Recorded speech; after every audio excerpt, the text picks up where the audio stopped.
Bismillahirrahmanirrahim. Sedikit perkongsian untuk malam ini. Kita sambung pengajian kita menggunakan kitab Faridatul Faraid, muka surat 1 karangan Syekh Ahmad. Di perenggan yang kedua, kata Syekh Ahmad, wassalatu wassalamu ala tarjumani uluhiyatihi wa dalaili wahdaniyatihi Sayyidina Muhammadin al-mab'uthi bibahiril mu'jizati lita'yidi risalatihi wa tasdiqi hidayatihi. Terjemahannya dari apa yang dikatakan oleh Syekh Ahmad. Dan rahmat dan sejahtera atas juru bahasa ketuhanannya dan yang menunjuk kepada keesaannya penghulu kita Nabi Muhammad yang dibangkitkan dengan segala mukjizat yang mengalahi kerana menguatkan risalahnya dan membenarkan penunjuknya. Dan rahmat dan sejahtera. Syekh Ahmad memulakan dengan doa memohon rahmat dan sejahtera ke atas junjungan besar kita Nabi Muhammad sallallahu alaihi wasallam, atas juru bahasa ketuhanannya, yakni jalan kita mengenal Allah ialah di atas jasa Nabi kita Muhammad sallallahu alaihi wasallam yang telah menunjuk kita kepada keesaan Allah Subhanahu wa taala. Nabi kita telah dibangkitkan dengan segala mukjizat yang mengalahi kerana menguatkan risalatnya dan membenarkan petunjuknya. Segala mukjizat yang berlaku ke atas Nabi SAW adalah untuk mengalahi segala ittirad, segala bangkangan dan segala tomahan kepada Nabi kita Muhammad sallallahu alaihi wasallam.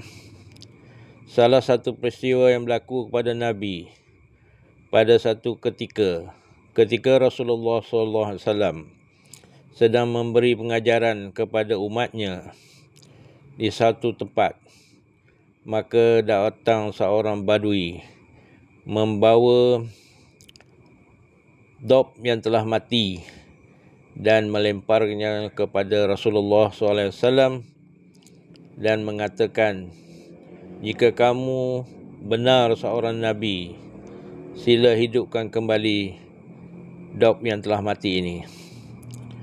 Maka Rasulullah SAW menyahut cabaran itu dengan mendoa dan memohon kepada Allah Subhanahu wa taala semoga dob yang mati itu dihidupkan semula.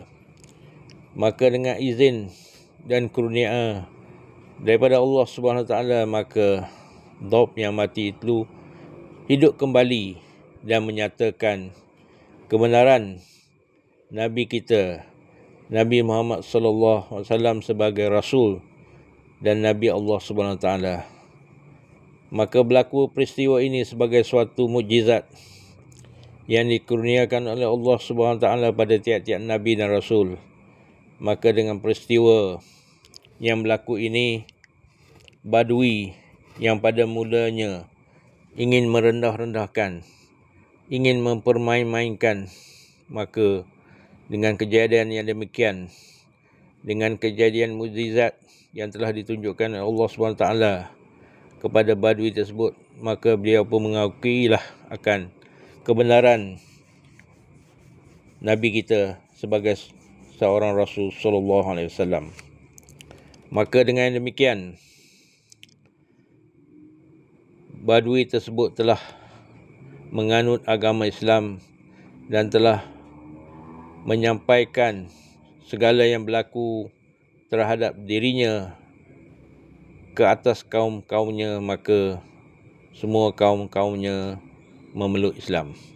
Demikianlah mukjizat yang berlaku pada Nabi-Nabi dan Rasul. Maka dengan yang demikian adalah dilakukan oleh Allah Subhanahu Wa Taala kerana mereka adalah untuk menguatkan risalat yang dibawa oleh Nabi-Nabi dan Rasul dan membenarkan petunjuknya. Inilah di antara kekuatan mukjizat yang boleh mematahkan hujah bagi yang ingin menentang Rasulullah sallallahu alaihi wasallam, dan akhirnya mereka tunduk kepada kebenarannya dan akhirnya memeluk agama Islam.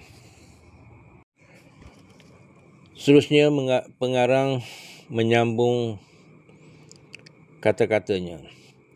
Wa ala alihi allazina balaghu ad-darajatil ula bi'uluwi miqdarihi wa ashabihi allazina balaghu nujumal huda binassi akhbarihi. Terjemahannya, dan atas keluarganya yang sampai mereka itu kepada beberapa pangkat yang tinggi dengan ketinggian kadarnya dan segala taulannya yang gilang gemilang, hal keadaan mereka itu segala bintang petunjuk dengan nas sabdanya.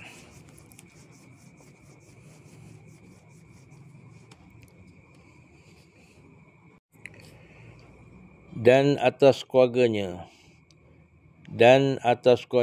bermaksud keluarga Nabi SAW, iaitu Bani Hashim dan Bani Muttalib.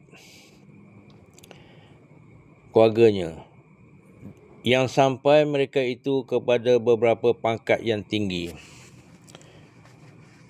Jadi keluarga Nabi ini mendapat ketinggian beberapa derajat yang tinggi disebabkan dengan ketinggian kadarnya dan segala taulannya.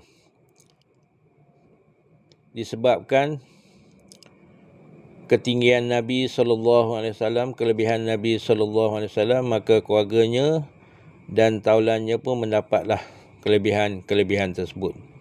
Keluarganya tergolong daripada Bani Hashim dan Bani Muttalib, manakala segala taulannya adalah sahabat-sahabat baginda yang gilang gemilang. Hal keadaan mereka sahabat Nabi itu sebagai bintang petunjuk dengan nas. Ashabi kan nujum. Rasulullah SAW bersabda, ashabi kan nujum, sahabat-sahabat aku seperti bintang petunjuk. Jadi di zaman dulu, bintang adalah merupakan petunjuk bagi musafir di padang pasir.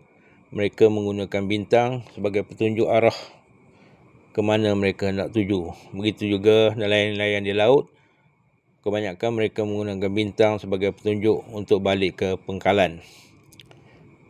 Demikianlah huraian berhubung dengan rangkap di atas, iaitu menceritakan bahawasanya keluarga Nabi, iaitu Bani Hashim dan Bani Muttalib, mendapat pangkat yang tinggi disebabkan ketinggian Nabi SAW, disebabkan martabat dan ketinggian Nabi SAW.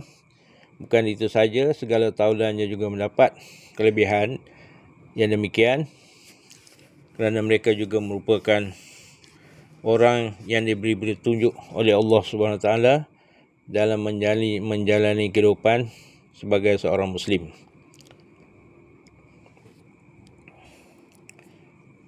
Saya fikir sekadar itulah dulu buat pengajian kita pada malam ini.